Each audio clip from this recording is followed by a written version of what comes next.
வணக்கம். இந்த காணொளியில நாம தெரிந்து கொள்ள இருப்பது த கிரேட் சிவாஜியின் கேலி கிண்டல் குறித்து நடிகை பத்மினி கூறிய தகவலைத்தான். இந்த வீடியோல சொல்லப்பட்ட அத்தனை தகவல்களும் இந்த கால தலைமுறைக்கு ரொம்ப இன்ட்ரெஸ்டிங்கான ஒரு மேட்டரா இருக்கும். சிவாஜி கணேசனுக்கும் பத்மினிக்கும் இருந்த ஆழமான உறவு பற்றிய தகவலை தான் இந்த வீடியோ உங்களுக்கு வெளிப்படுத்த போகுது. இதுவரைக்கும் இந்த சேனலை சப்ஸ்கிரைப் பண்ணலன்னா சப்ஸ்கிரைப் பண்ணிட்டு ஒரு லைக்கும் போட்டு வாங்க.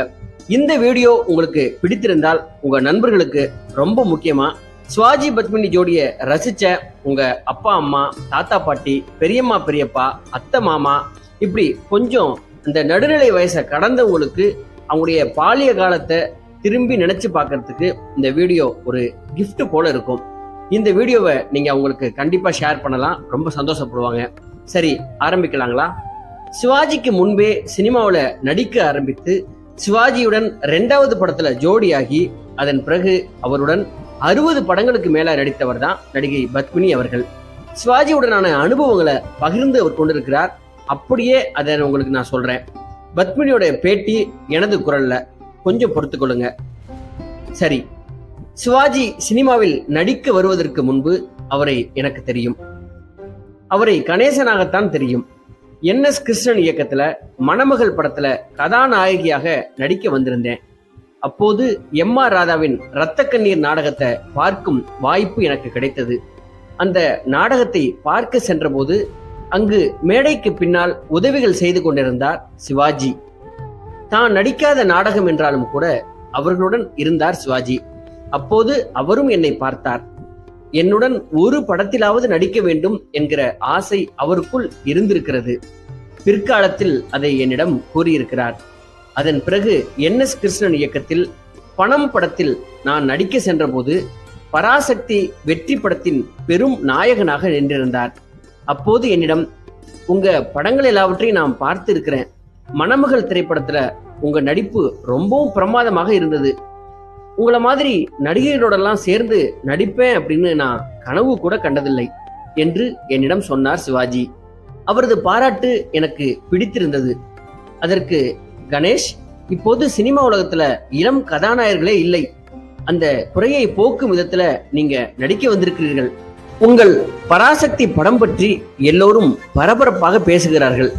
அதனால் எதிர்காலத்தில் நீங்கள் ஒரு பெரிய நடிகராக நிச்சயம் புகழ் பெறுவீர்கள் என்று நான் சொன்னேன். சிவாஜியுடன் பணம் படத்தில் நடித்துக் கொண்டிருந்த போதுதான் சிவாஜிக்கு திருமணம் நடந்தது. அதன் பிறகு நிறைய படங்களில் ஜோடி சேர்ந்து அவரும் நானும் நடித்தோம். 8 மணிக்கு படப்பிடிப்பு என்றால் 7:55 வந்து உட்கார்ந்து விடுவார். நாங்கள் வழக்கம் போல மேக்கப் எல்லாம் போட்டு வரும்போது நேரம் எப்படியும் 9 மணி ஆகிவிடும். பொறுமையாக, என்ன பாப்ஸ், எல்லாம் ஆச்சா என்பார். என்னை பாப்ஸ் என்றுதான் அவர் அழைப்பார். என்னிடம் ஏதாவது பேசி சிரிப்பு மூட்டுவதுதான் அவருடைய வேலை. நான் சேலை தலைப்பை தூக்கி பிடித்து கொண்டு அந்த காலத்து கதாநாயகி லட்சணமாக நான் ஒயிலாக அசைந்து வரும்போது, என்னம்மா துணி காய வைக்கிறியா என்று அடிக்கடி கிண்டல் அடித்து அந்த ஷாட்டை திருப்பி திருப்பி எடுக்க வைத்து விடுவார். காதல் பாடல் வேளையின் போது 2 பக்கமும் குரூப் நடனக்காரர்களை திருப்பி திருப்பி பார்த்து தேடுவார். இன்னும் போரடிக்கும் நேரங்களில், ஒரு சிகரெட் இருந்தால் கொடு அப்படின்னு சொல்லுவார். இப்படி சிரிக்க வைத்தபடியே இருப்பார். அடுத்ததாக அழுகை சீன் இருந்தால் ரொம்ப கஷ்டம்தான் என்று சொன்ன பத்மினி சிவாஜியை நினைத்ததும் கண்களில் இருந்து வந்த கண்ணீரை துடைத்துக் கொள்கிறார். எதிர்பாராதது என்ற படத்தில் சிவாஜி வழக்கம் போல பத்மினியின் காதலனாக வருகிறார். சந்தர்ப்ப வசத்தால் சிவாஜியின் தகப்பன் நாகையாவுக்கு பத்மினி மனைவியாகி விடுகிறார். காதலன் இப்போது மகன் முறை. சிவாஜி ஒரு சமயம் பத்மினியை பழைய நினைவில் அணுகிய போது அந்த நேரத்தின் உணர்ச்சி வேகத்தில் பத்மினி நிஜமாகவே சிவாஜியை ஓங்கி அறைந்து விட்டாராம். சிவாஜியுடைய கன்னம் வீங்கி போய் 3 நாட்களாக அவர் படப்பிடிப்புக்கு வரவே இல்லையாம். 3வது நாள் சிவாஜியை பார்க்க அவர் வீட்டுக்கு பத்மினி சென்றிருக்கிறார். அவரை பார்த்து நலம் விசாரித்தவர் சிவாஜிக்கு ஃபியட் கார் பரிசு ஒன்றை கொடுத்திருக்கிறார். அதுதான் சிவாஜியுடைய 1வது கார். சிவாஜி இறப்பதற்கு 2 வருடங்கள் முன்பு அவரை பார்க்க அவரது வீட்டுக்கு போய் இருந்தேன் என்கிறார் பத்மினி.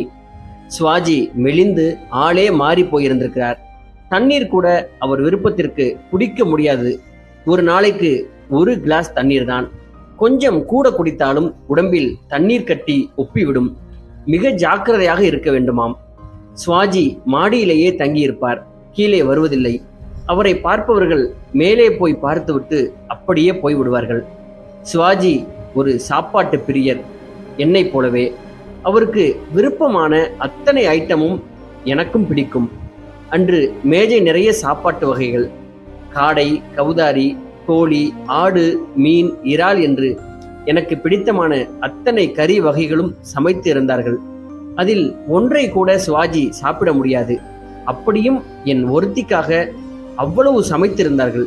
சிவாஜியை ஒரு நாற்காலியில் உட்கார வைத்து 4 பேர் அவரை மாடியிலிருந்து தூக்கி வந்தார்கள். அவர் எனக்கு பக்கத்தில் உட்கார்ந்து கொண்டு, சாப்பிடம்மா, சாப்பிடு, நல்லா சாப்பிடு என்றார். முகமது அலி என்ற குத்துச்சண்டை வீரரை பற்றி ஒரு காலத்தில் ஒரு பாடல் இருந்தது. அவர் வண்ணத்து பூச்சியைப் போல காற்றில் மிதப்பாராம், குளவி போல கொட்டுவாராம். அவருடைய கால்கள் தரையில் படாமல் துரிதமாக இயங்குமாம். அவருக்கு பார்க்கின்சன் வியாதி வந்து ஒரு அடி கூட எடுத்து வைக்க கூட அவர் 1 நிமிடம் எடுத்துக்கொள்ளக்கூடிய சூழ்நிலைக்கு போயிருக்கிறார்.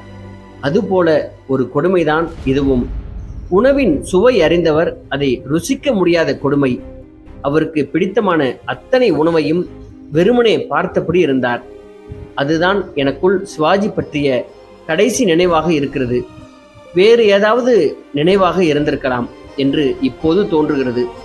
வெளிநாடுகளுக்கு விழாக்களுக்கு செல்லும் போது பத்மினியிடம் ரசிகைகள் மறக்காமல் கேட்கும் கேள்வி, நீங்க ஏன் சிவாஜியை திருமணம் செய்து கொள்ளவில்லை என்று. அதற்கு பத்மினியின் கண்கள் பளபளக்க கண்ணீர் ததும்பி பதில் சொல்லாமல் பார்ப்பாராம். பத்மினியின் கண்கள் மகத்துவமும் தனித்துவமும் வாய்ந்தவை. ஒரு பக்கம் கண்கள் நடிக்க, கால்கள் வேறொரு விதமாக நர்த்தனமாடும். பத்மினியின் வசன உச்சரிப்புகள் தனி ரகம். முகபாவனைகள் மொத்த உணர்ச்சிகளின் பிறப்பிடம்.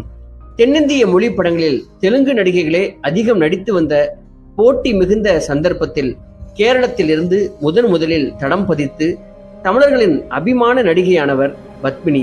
சிவாஜியும் பத்மினியும் பணம் படத்தில் இணைந்த போது சிவாஜிக்கு திருமணம் நடந்தது.